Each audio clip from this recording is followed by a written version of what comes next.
பாலத்தில் பராமரிப்பு பணியின் போது விரிசல் ஏற்பட்டதால் பொதுமக்கள் அச்சமடைந்தனர். இது குறித்து நெடுஞ்சாலைத்துறை கோட்ட பொறியாளர் கூறுகையில், புதிய பேரிங் அமைக்கும் பணி நடைபெற்று வருவதால் பாலத்தில் சிறிது விரிசல் ஏற்பட்டுள்ளது.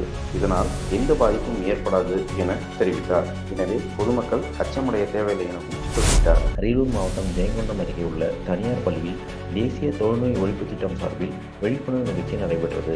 இதில் வட்டார சுகாதாரத்துறை சார்பில் மாணவர்களுக்கு தகவல்கள் வழங்கப்பட்டன. இதில் மாணவர்கள் தொழுநோய் குறித்தான சந்தேகங்களை கேட்டு நிவர்த்தி பெற்றனர். இந்த விழிப்புணர்வு நிகழ்ச்சியில் சுகாதாரத்துறை அலுவலர்கள், பள்ளி மாணவ மாணவிகள், ஆசிரியர்கள் உள்ளிட்டோர் கலந்து கொண்டனர்.